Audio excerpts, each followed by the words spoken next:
It is January 13th, 2026. Happy New Year. This is our first Clark Report. So what is happening right now is we have a number of immigrants that are being arrested and deported, and we're seeing a huge collection out of Minnesota.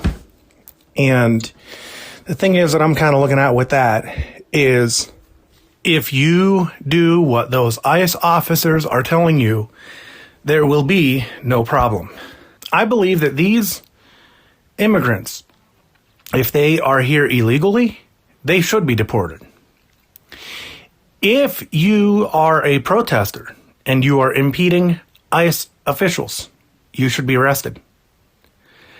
This to me is not anything revolutionary. This to me is simply common sense. If you are impeding an officer of the law, you should be arrested. Impeding an officer of the law is illegal and usually leads to arrests. Just because these are ICE agents does not negate the fact that they are officers of the law, enforcing that law. And that does not negate the fact that they have jurisdictions over immigration. That's their job.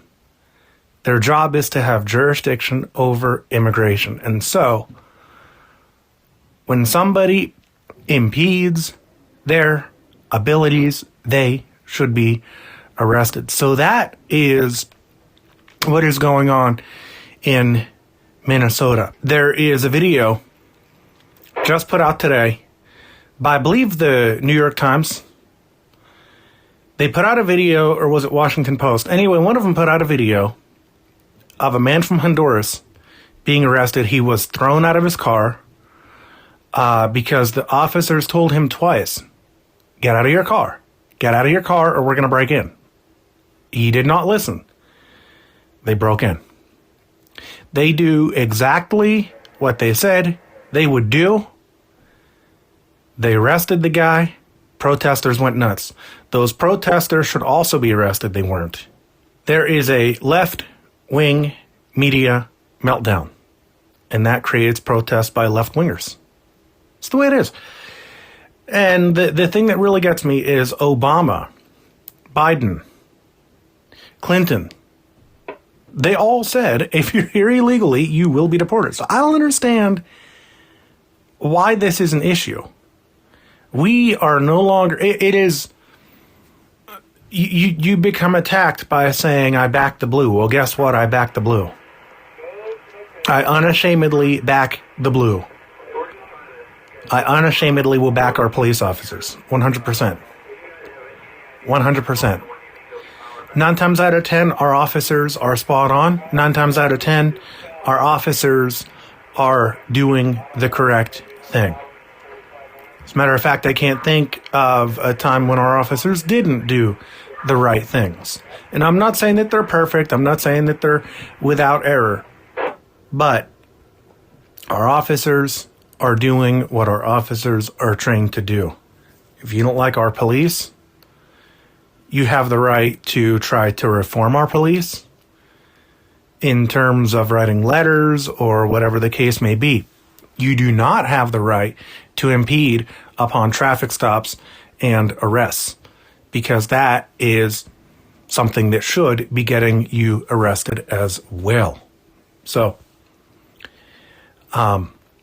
moving on to another topic, we're looking at AI, and what we see going on with AI is it's like there's this big arms race almost. You remember the arms race? I wasn't around for that, but basically it's an AI race at this point.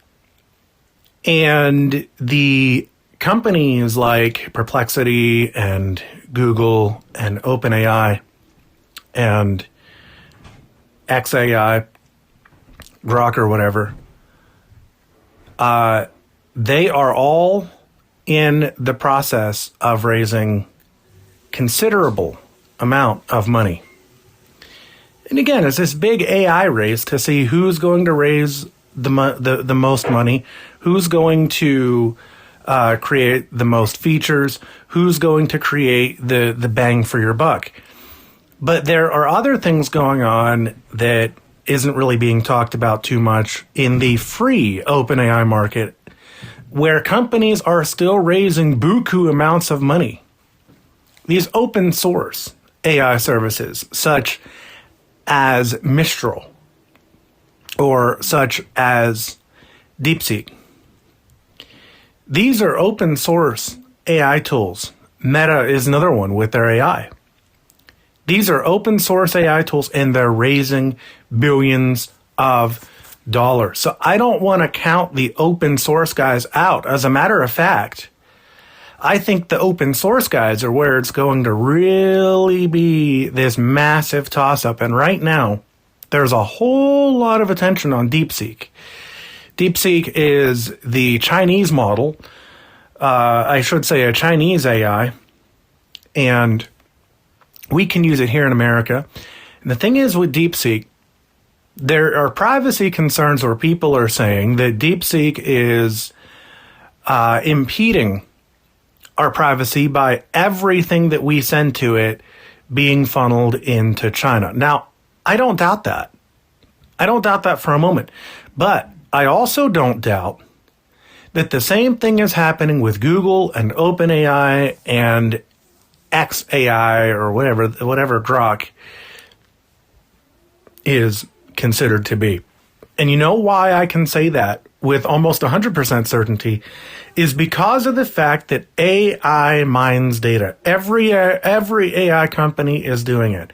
In some way, shape, or form, your AI, whatever you're preferring to use, whether it be an American AI, a Chinese AI, or a French AI, shout out to Mistral, they are collecting data. It's simply how AI works. They get the data that you feed into it.